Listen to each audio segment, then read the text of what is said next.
God's methods are men. God has to use men. May the Lord give you understanding. Every great man of God needs at least 6 hours of prayer a day. Stay with me, God. Help me.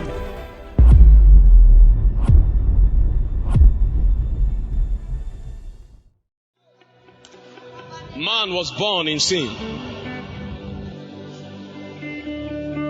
Man was born into a world that is cracked and falling. Yet the expectation of God on man was for him to sustain the disposition of the righteous God that is without sin and iniquity. The first question you ask yourself is, how is it possible? Right from when you were conceived in your mother's womb, iniquity was a part of your constitution.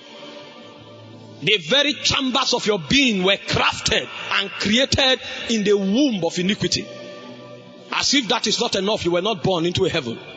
You were born into a world that is cracked. A world that is separated and ruled by princes in darkness. Yet, God expects you to be an expression of His likeness. You have not contemplated it before. So you came into the world and you think it's possible to fulfill purpose and destiny. You were not carefully instructed that where your house is, the very extent and border of your habitation is within the ambience and the territory of a principality in darkness. Before you were ever born, there was an energy balance that was altered already. Before you came into that territory, the power of immorality is already spread in the spirit. So you grow under influences targeted at drawing your soul away from God forever, so that you never amount to anything. You came into a business of spirits.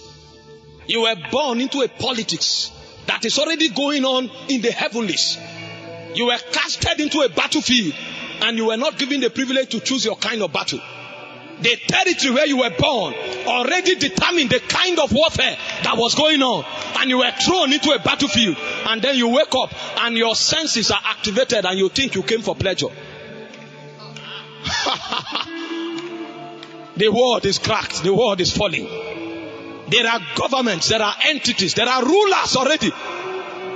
The Calabar where you are living in is already separated among princes in darkness.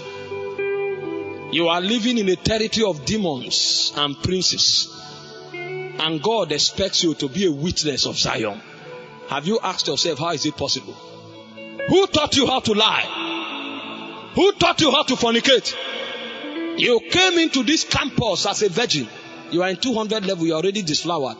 Where did you receive that training from? You are not taught that you came into a warfare zone. In a warfare zone, men don't sleep. In a warfare zone, men don't live for pleasure. We live fighting. Even when you are eating, you carry your armor on the left and on the right. Because there is a warfare already going on for your soul. When we say we are written epistles, it's not a story we want to tell. We want to let you know that before you were born, there was an expectation on you before you were created in your mother's womb. But unfortunately, you came into a cracked and a fallen creation. It altered the structure of your soul, and the territory where you find yourself is already bound in darkness. How will you become what heaven expects of you and what was crafted concerning you before the foundation of the world? It is your greatest assignment on earth. We live for pleasure. The Bible says, him that liveth for pleasure is dead while he liveth.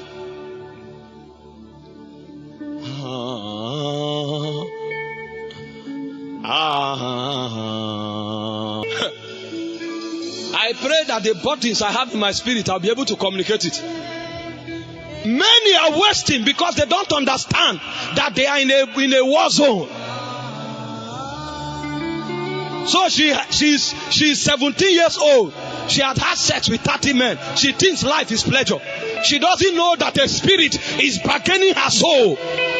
She's having fun, but her soul is lean. She is in the hand of a spirit, and she doesn't understand that she has been traded.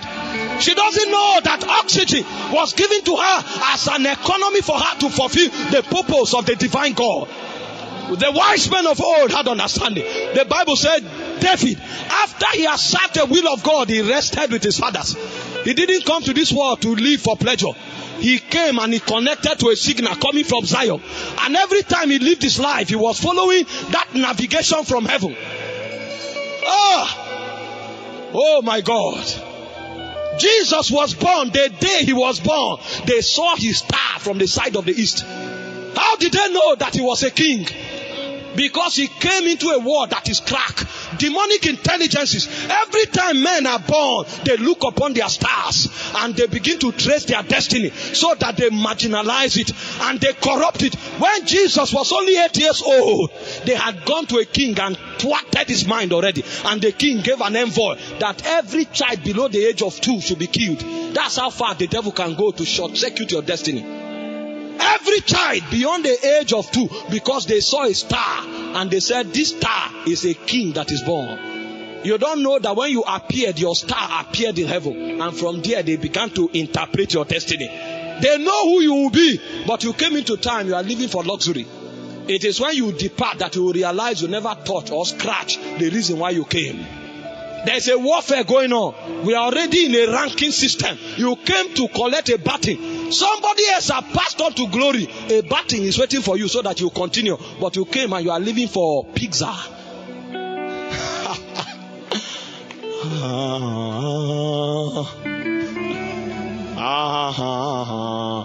That the Lord may open our eyes to see. Most of you don't know that you are in the lineage of Enoch. Maybe 1,000 people have walked in that lineage. This is your turn. But you came, you think it's about pleasure. That's why your priority is about Brazilian wig. When you come to heaven, then they will tell you that in your generation, we were waiting for you to advance the will of God, but we didn't see you. You were missing in action. Because you thought it was pleasure.